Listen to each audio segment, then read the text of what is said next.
برادران ملت اسلامی، السلام علیکم ورحمۃ اللہ وبرکاتہ۔ الحمدللہ الحنان المنان الذي خلق الانسان وعلمه البيان، والصلاة والسلام على رسوله سید الانس والجان وعلى آلہ واصحابہ ذوی الخیر والاحسان، اما بعد فأعوذ بالله من الشيطان الرجيم، بسم الله الرحمن الرحيم، وقل جاء الحق وزهق الباطل إن الباطل كان زهوقا، صدق الله مولانا العظیم۔ بارگاہ رسالت مآب صلی اللہ علیہ وسلم میں درود پاک کا ہدیہ پیش کریں۔ اللہم صلی علی سیدنا و مولانا محمد معدن الجود والکرم وآلہ واصحابہ الکرام وابنہ الکریم وبارک وسلم صلاة دائمة سرمدا ابدا۔ عزیزان گرامی وقار، میں یہ چاہتا ہوں جہاں پر آ کر ہم رکے تھے وہیں سے ہم پھر آگے بڑھتے ہیں۔ ہم رکے تھے کہاں آ کر؟ کچھ دیر کی خاموشی ہے، اس کے بعد ہم آگے بڑھتے ہیں، اس لیے کہ مجھے کوئی شعر اب یاد کرانے کی ضرورت نہیں اور نہ ہی کسی کے سامنے کچھ بولنے کی ضرورت ہے۔ حالات تو ایسے تھے کہ جو نان مسلم تھے وہ بھی ہمیں جیل میں دیکھ کر یہی کہتے تھے کہ آپ ہی نے کہا یہ فلاں بات۔ ہم نے کہا اللہ تبارک و تعالیٰ نے تم کو بھی یاد کرا دیا۔ میرے عزیزو، ستیزہ کار رہا ہے ازل سے تا امروز، شرار بو لہبی سے چراغ مصطفی بھی۔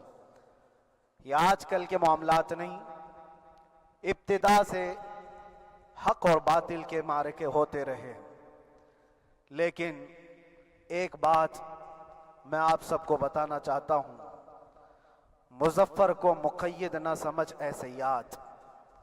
سیدنا مظفر حسین کچھوچھوی رحمت اللہ تعالی علیہ جیل گئے تھے، قید میں تھے، تب انہوں نے یہ شعر کہا تھا کہ مظفر کو مقید نہ سمجھ اے سیاد، میری یہ اسیری بھی سنت آبائی ہے، میرے آبا و اجداد کی سنت ہے جس پر میں عمل کر کے آ رہا ہوں، میرے بزرگوں کی یہ سنت تھی۔ بہرحال جن کو جس راستے سے مجھے گزارنا تھا، لوگوں کے دلوں میں یہ ٹھنڈک تھی شاید کہ زبان بند کر کے چند دنوں کے لیے قید کر دیا جائے، مگر میرا عقیدہ یہ تھا کہ اللہ تبارک و تعالی جب تک چاہے کہ کوئی اس کے لیے پابندی نہیں لگا سکتا۔ وَإِن يَمْسَسْكَ اللَّهُ بِضُرٍّ فَلَا كَاشِفَ لَهُ إِلَّا هُوَ۔ رب تعالیٰ فرماتا ہے اگر اللہ تعالیٰ تمہیں کوئی مصیبت دے تو اس کے علاوہ کوئی ٹال نہیں سکتا۔ وَإِن يَمْسَسْكَ اللَّهُ بِخَيْرٍ فَلَا رَادَّ لِفَضْلِهِ، اور اللہ کسی کو بھلائی دے دے تو پھر اس کو روک بھی کوئی نہیں سکتا۔ مولا تبارک و تعالیٰ اگر کسی کو کوئی مقام عطا کر دے تو ہزاروں کیڑوں کے پھڑپڑانے سے وہ مقام ختم بھی نہیں ہو سکتا۔ اللہ تبارک و تعالیٰ جس کو بڑھانا چاہے اس کے لیے کوئی راستہ رکاوٹ نہیں بن سکتا۔ اس لیے کہ ہم نے تاریخ میں دیکھا ہے پیبند لگے کپڑے پہننے والے، پیروں میں چپل نہیں تھے، جن کے ناخن تک اکھڑ جاتے تھے، لیکن وہ جب چلتے تھے قیصر و کسریٰ بھی کانپتے تھے، جن کا ہی یہ نعرہ تھا ٹل نہ سکتے تھے جنگ میں اگر اڑ جاتے تھے، پاؤں شیروں کے بھی میدان سے اکھڑ جاتے تھے، حق سے سرکش ہوا کوئی تو بگڑ جاتے تھے، ارے تیغ کیا چیز ہے ہم توپ سے بھی لڑ جاتے تھے۔ یہ وہ صحابہ کرام اور اسلاف کرام، ان کا یہ معمول تھا۔ بظاہر ان کے پاس کوئی اسباب نہیں تھے لیکن اللہ کی مدد تھی، وہ پانی کی طرح بہتے ہوئے چلے گئے، نہ چٹانوں نے ان کا راستہ روکا، نہ دریاؤں نے ان کا راستہ روکا، وہ جس طرف سے جاتے تھے اللہ تعالیٰ ان کے لیے راستے بناتا تھا۔ عزیزان گرامی وقار، کون ہے وہ جو دریائے دجلہ میں اپنے گھوڑے دوڑائے تھے؟ کون ہے وہ جو دریا میں اپنی کشتیاں ڈال کر جلا دیا تھا کہ واپس جانے کا کوئی تصور نہ ہو؟ یہ سب میرے مصطفیٰ کریم کے دیوانوں کی ہی بات تھی۔ اسی لیے آج بھی دنیا گھبراتی ہے تو شانے لوگوں سے نہیں، دیوانوں سے ہی گھبراتی ہے۔ बहुत ज्यादा चालाक रहने वालों से नहीं, दीवानों से दुनिया घबराती है। इसलिए कि दुनिया को पता है, दुनिया जानती है कि दीवाना कहाँ देखता है किसी को पता नहीं। और ये उस दीवाने की बात कर रहा हूं जिसके लिए अल्लाह के हबीब सल्लल्लाहु ताला अलैहि वसल्लम की इज्जत व वक़ार सबसे अव्वल है। अजीज़ान गिराम वक़ार, आज आपके सामने हाजिर आया, ये मेरे उस्ताद गिरामी मुरब्बी उस्ताजुल असातिज़ा बिरादर गिरामी हज़रतुल अल्लामा मुफ्ती ज़ुबैर अहमद साहब क़िबला अदामल्लाहु इक़बालहु, जिन्होंने दिन रात एक कर दिए थे। मेरे ख्याल से 8 महीने में जितने उनके बाल सफ़ेद हुए इससे ज़्यादा नहीं हुए होंगे। सिर्फ इसलिए नहीं कि एक भाई के लिए, इसलिए भी लड़ रहे थे कि एक आलिम के लिए जिससे दीन का बहुत सारा हिस्सा वाबस्ता है। उनकी मेहनतें रायगा ना गई।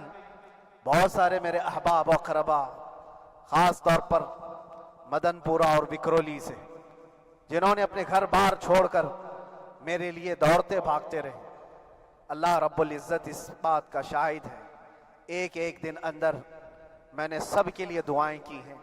और ऐसा नहीं कि कोई दिन भूला जाता। और बाहर की हमेशा ये खबरें आती रहती हैं कि हालात कैसे के कैसे होते जा रहे हैं। कभी अगर घबराहट और बेचैनी होती तो मेरे अजीज़ों सिर्फ एक ही बात हमारे पास थी इलाज के लिए, एक ही इलाज था।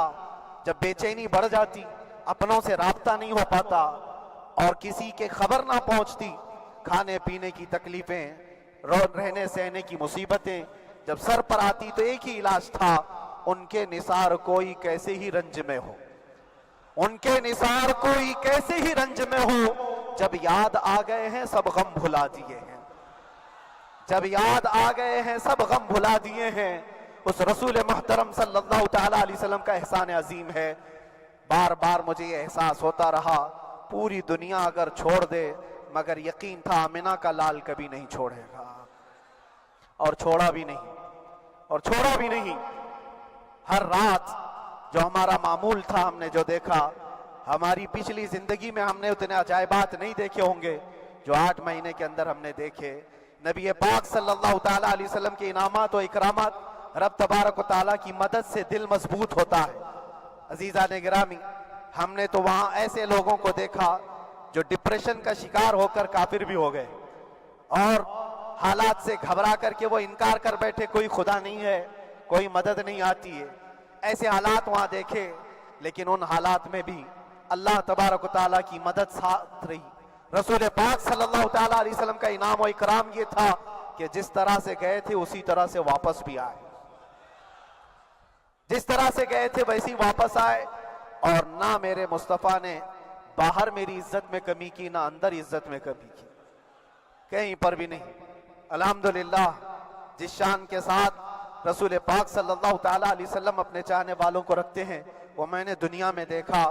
और फिर ये अर्ज किया, आका आज आपकी इज्जत पर बात करने वाले को, चाहे वो 1000 काल कोठरी के अंदर हो, आप इज्जत के साथ बिठाते हैं, तो फिर क़यामत के दिन उसकी इज्जत का क्या हाल होगा।